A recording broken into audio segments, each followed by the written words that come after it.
Switching gears for Kamala Harris. As we all know, she has announced way back on Martin Luther King Day on January 21st, she announced her run for president or trying to get the nomination from the Democratic Party for the 2020 presidential election cycle.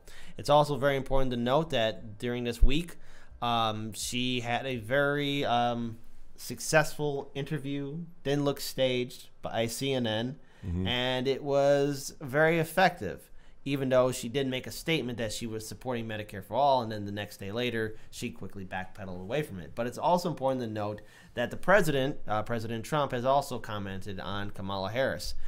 He has stated that she had a very good opening and that she's probably the stronger of the candidates. So I don't know how any Democratic candidate should really deal with praise from Trump. As we all know, Trump is somebody who says one thing and then says something else completely different the next day or the next minute. I mean, that's who he is. But I think it's time we actually have a conversation about Kamala Harris and really how the corporate media is establishing her as this chosen one, similar to what they did with Hillary Clinton in 2016.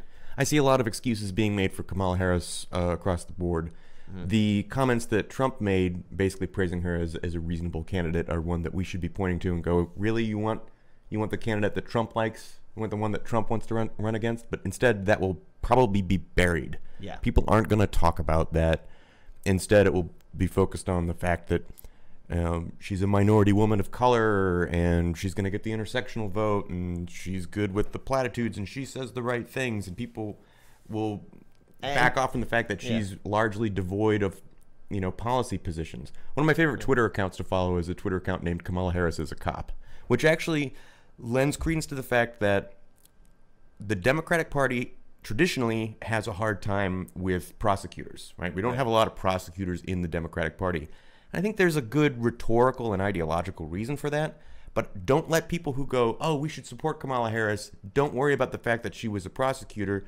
We never support prosecutors. We need to go that direction. Let's move toward the center. Let's move more. Let's be more centrist. In that way. Centrist, yeah. And I go, as a prosecutor, she was given ample information to prosecute Steve Mnuchin for mortgage fraud, and she failed to do so at the same time as receiving large sums of money from Wall Street and financial institutions, and had a huge conflict of interest in that arena. Now Steve Mnuchin is Secretary of the Treasury, and something could have been done about that in advance. And there's also another thing to point out as well.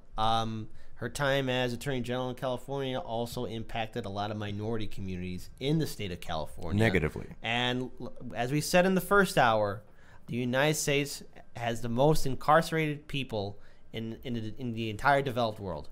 And thanks in most part, that's because of the prison industrial complex. The same prison industrial complex that has donated to Kamala Harris's political career. She's very close to a lot of these people, and it's something that we need to really look at in regards to who do we want to really get the nomination, because it's a mixed bag with Kamala Harris. Yeah, CNN can give her a perfect interview in Iowa, which is one of the first states for the Democratic primary to happen for 2020.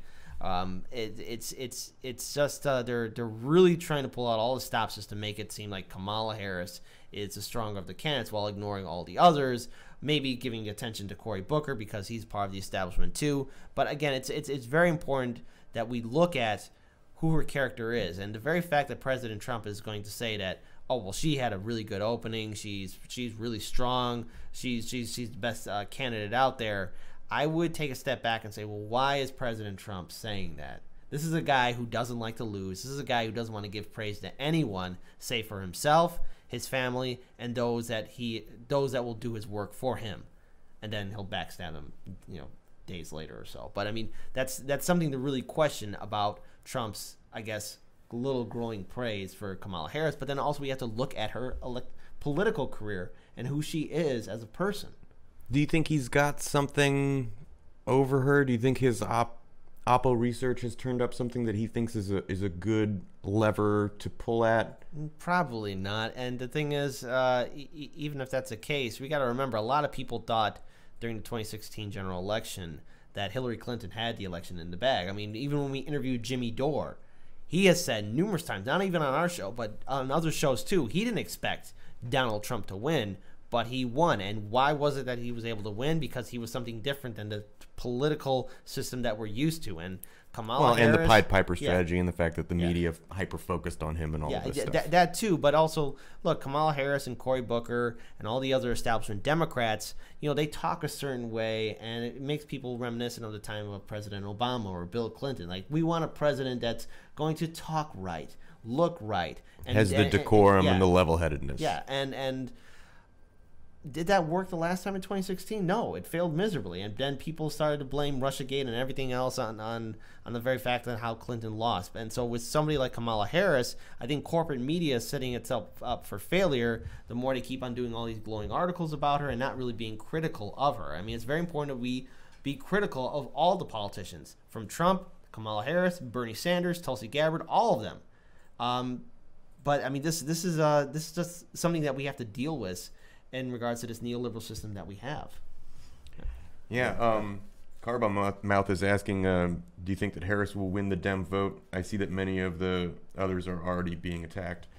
She is gonna be one of the front runners, and I think largely because mainstream press, mainstream media is going to push her to the forefront over and over and over again, more than any other centrist establishment candidate. She's Obama mashed together with Hillary Clinton. She's that intersectional candidate they really want. It's also very important to note, and I'll be corrected on this, but I know that she already has one superdelegate supporting already, and I recently heard that 2 more have decided to support Kamala Harris, which is, again, you look at superdelegates. If you ever look at the Joe Rogan interview with Tulsi Gabbard, they talk about superdelegates, and it's basically a system where they say, well, there's a select group of people that know better than the average voter. It's a specifically undemocratic system. Yeah. Designed, by design. And it's a failure. So I don't know. It really depends on who's going to come out to vote and how many people are choosing to get themselves informed. See, that's where all of you, and even those who don't know about it yet, we need to step up and get involved in this political system and get informed and read up on these candidates and know who they are and look at their political history and their voting record and find out where they stand on certain issues. Because if the Democrats want to win in 2020, you need to have a strong candidate. And don't just go with somebody who just fits all the check marks. Go with somebody who actually has a history on fighting for progressive policies, political issues, and not backing down or apologizing. I'm fine with choosing people that tick off all the boxes or get all the check marks, as you put it. The problem is, for most people, those check marks are basically just, is this person young enough? Is this person a woman? Is this a person of color? Yeah. And that shouldn't be the checklist for who we want to be president. No, right? I want to know what you're going to fight for. What are you going to represent? And why you're going to do the best job. Oh, but we shouldn't have litmus tests. No, we shouldn't. But the thing is, it's don't like, care about what your politician campaigns on or what they fight for, what they care or about. Don't care about those supporting things. Them, just care about if they're a woman of color or not. Yeah, and we can't have that. Identity politics is a failure. I mean, look, if you want to really represent the United States, you have to look at this country. It's diverse. It's about 350 million Americans live here, and right now a lot of Americans are still struggling to make ends meet. And Donald Trump was the monkey wrench into the system. Now, is he the best person to fix the system? No, but it was a sign that people are tired of the two-party neoliberal system that we have. Now, there was a chance for Bernie Sanders to get the nomination if the Democratic establishment didn't commit election fraud. And I'm wondering, again, are these the early signs of the Democratic establishment and corporate media just going all in for Kamala Harris and stating that she's the anointed one, we're going to support her, and then will the system be rigged again? Because telegraphing some sort of election fraud, do you think? Possibly. I mean, I wouldn't put it past them. I mean, if the Democratic establishment hasn't learned anything from 2016, I doubt they're going to learn anything from 2020. If they're willing to do the same tricks again, they will. I remember being in Philadelphia, and I saw firsthand how the Democratic establishment was treating Bernie Sanders supporters, delegates, and volunteers. People were being pushed around and bullied, and it was disgusting to see. And already, anyone who does criticize Kamala Harris, any kind of media outlet out there, they're immediately attacked. Mm-hmm. So the thing is, we have to be critical of politicians, and we have to really look at their voting record. And that's, again, where all of you have to step up, get involved, and inform your neighbors, your friends. We have to get politically involved in this system, because if we don't, the system is going to still keep on running, and nothing's ever going to be done. And just know, if you support Kamala Harris for president, you support the Democratic nominee that Trump supports.